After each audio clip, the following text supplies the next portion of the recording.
Just Listen by Rachel Naomi Remen from Kitchen Table Wisdom. I suspect that the most basic and powerful way to connect to another person is to listen. Just listen.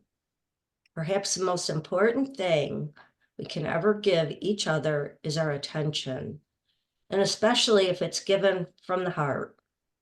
When people are talking, there's no need to do anything but receive them. Just take them in. Listen to what they're saying. Care about it. Most times, caring about it is even more important than understanding it. Most of us don't value ourselves or our love enough to know this. It has taken me a long time to believe in the power of simply saying, "I'm so sorry," when someone is in pain, and meaning it. One of my patients told me that when she tried to tell her story, people often interrupted to tell her that they once had something just like that happen to them. Subtly, her pain became a story about themselves. Eventually, she stopped talking to most people. It was just too lonely.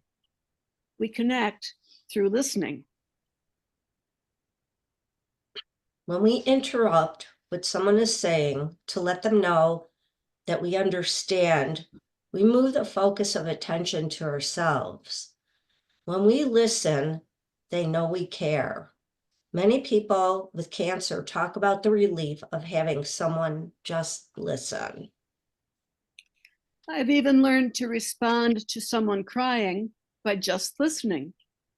In the old days, I used to reach for the tissues until I realized that passing a person a tissue may just be another way to shut them down, to take them out of their experience of sadness and grief. Now I just listen. When they have cried all they need to cry, they find me there with them. This simple thing has not been that easy to learn. It certainly went against everything I had been taught since I was very young. I thought people listened only because they were too timid to speak or did not know the answer. A loving silence often has far more power to heal and to connect than the most well-intentioned words.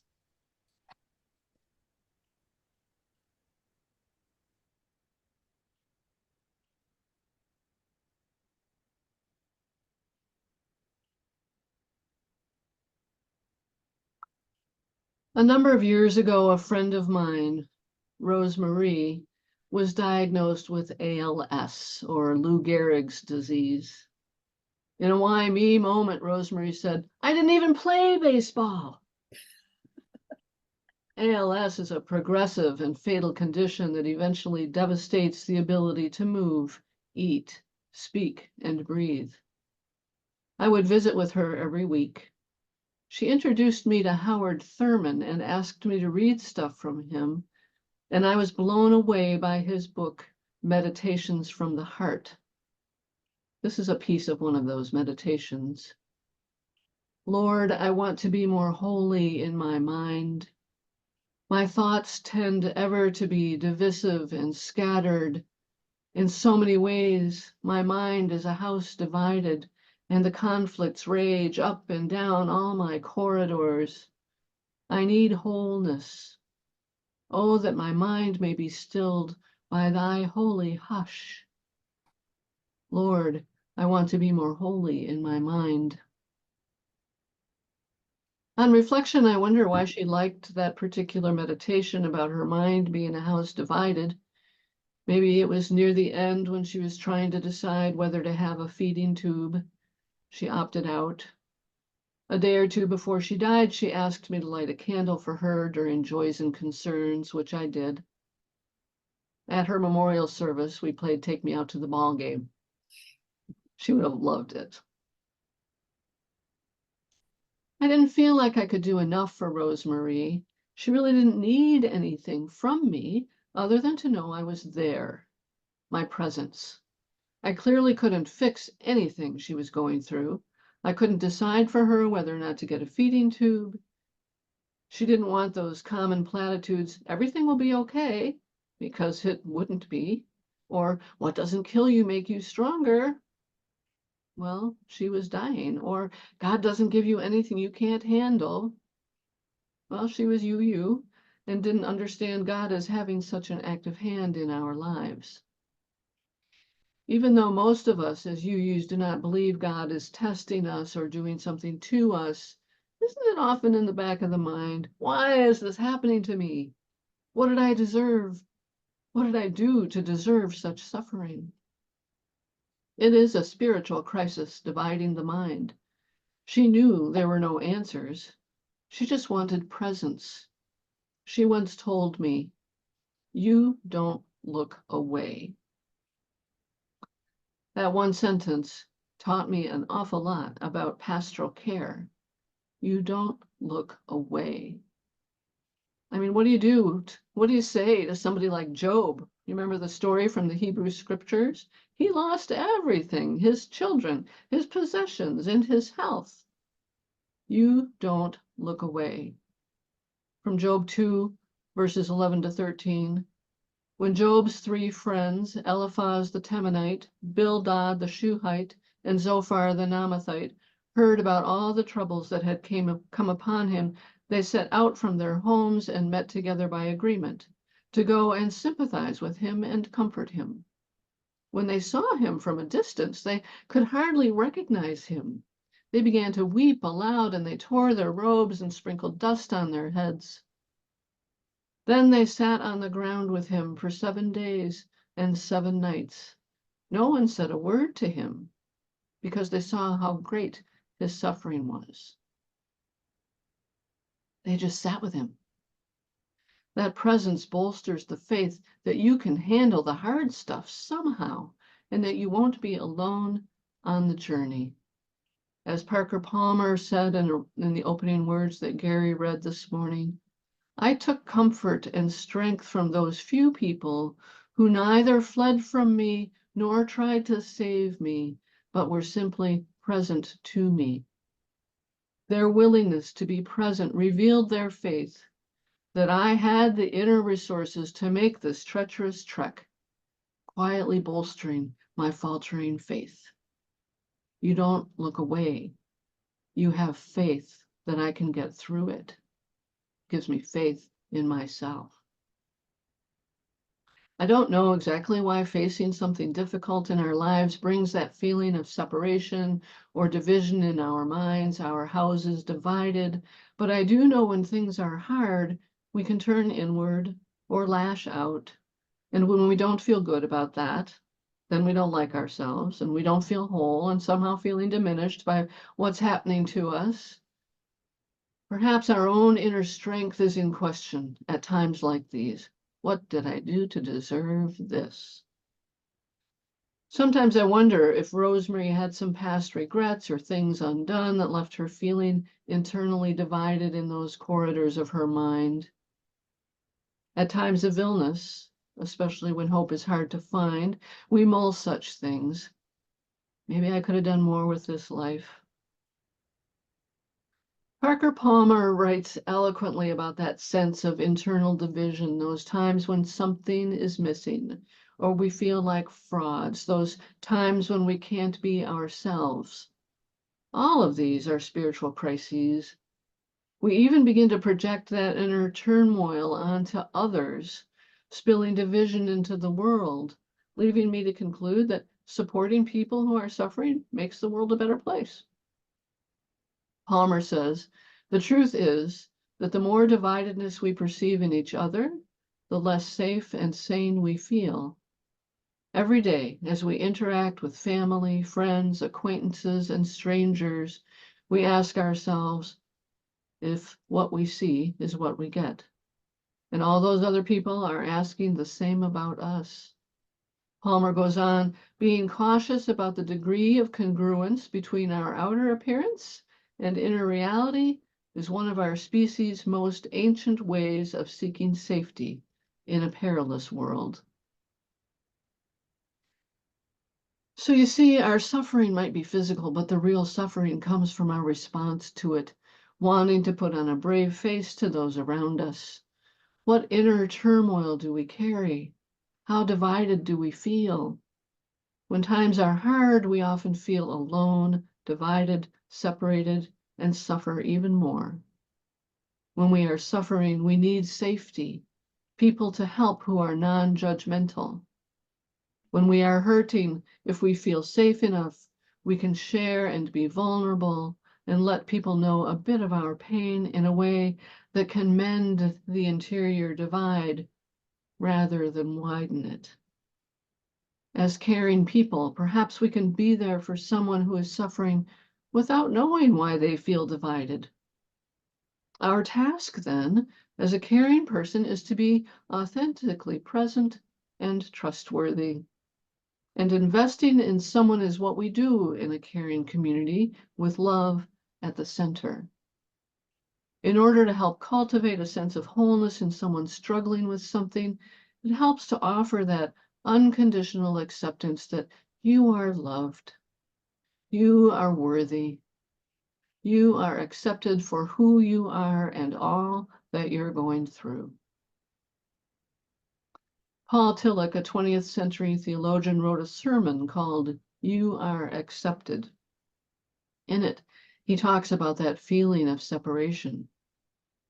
Tillich says, separation can be with the people around us, separation can be within ourselves, and separation can be with God, or what Tillich would call the ground of being. God is what I call love. So separation from love of self, from love of others.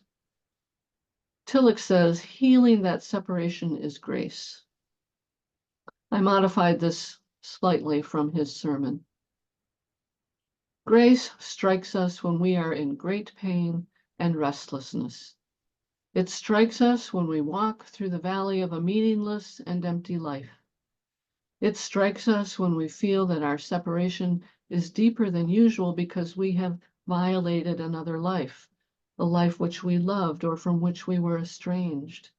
It strikes us when our disgust for our own being, our indifference, our weakness, our hostility, and our lack of direction and composure have become intolerable to us. It strikes us when despair destroys all joy and courage. Sometimes at that moment, a wave of love breaks in, and it is as though a voice were saying, you are accepted. You are accepted by that which is greater than you, and the name of which you do not know. Do not ask for the name now. Perhaps you will find it later. Do not try to do anything now. Perhaps later you will do much. Do not seek for anything. Do not perform anything. Do not intend anything. Simply accept the fact that you are accepted. If that happens to us, Tillich says, we experience grace. After such an experience, we may not be better than before, but everything is transformed. In that moment, grace and reconciliation bridges the gulf of estrangement, and nothing is demanded of this experience, nothing but acceptance. It is love and acceptance that cut through the divide we are suffering from. We may be suffering from a broken bone or cancer. We may be suffering from a divorce or a death. We may be suffering from the pain we see all around us or from a hurt we've caused someone else. In all of these divides, we can feel lost, alone, separated, divided, and unloved. These things happen to us, and as a loving, caring community, perhaps we could be there for one another with that full-on acceptance. Parker Palmer, Paul Tillich, and whoever wrote the book of Job all agree. We need the gift of acceptance, of presence, of love during these times of division, separation, pain, and suffering. The level of acceptance that comes from just being present can make someone feel whole and loved regardless of their circumstances. Presence affirms that you are whole, that you are worthy of care and love, even when things are hard. Being present like that, though, that can be hard, though, can't it? Just to be present and not do something, not fix anything. If we can fix something for someone, well, then we've accomplished something. But we can't fix something for someone. Doesn't it make us feel like we aren't doing enough, we aren't helping enough? Or do we get lost in our own feelings of helplessness? Well, if that happens, it's about us, isn't it? When we reach out to others in our community who are hurting, I invite us to just offer our gift of presence. Someone's home from the hospital after surgery? Call or visit and ask a sincere, "How are you?" Then listen. If things get quiet, listen some more. Resist the urge to give medical advice. Someone had a death in the family? Call or visit and ask a sincere, "How are you?" No, really, how are you? Then listen. If things get quiet, listen some more. No need to share your own loss experience. Offer a reflection of the emotion you feel if you can. Oh, that's painful. Or, my goodness, what a hard thing to go through. If someone's having an emotional difficulty or a hard time, there's no need to probe their experience. Let them share what they feel comfortable sharing. And no need to tell them it will all be okay. No need to share ideas about your tried and true techniques to end depression or suffering. Be present and listen more. Sure, you can offer, "Is there anything I can do to help?" And there just may be. Rosemary asked me to read to her. Another friend asked for a healing ritual during a tough time. When I had shoulder surgery, I was so grateful that some friends brought food because it was really hard to fix my own. It also just showed that they cared. When my dad died, we stayed with my mom for 7 days. It was like sitting Shiva from the Jewish tradition. People would stop by every day throughout that week with food and cards and greetings, just with their presence. And it was so healing to feel that kind of love from my mom and to realize how much my dad was missed. We can all do this for each other in this UU community. Sometimes even a small thing, a phone call, a card, a text, or a chat can show that someone who is hurting is in your heart. Melanie DeMore sings, and I was going to sing it, but I won't. "I'm sending you light to heal you, to hold you. I'm sending you light to hold you in love."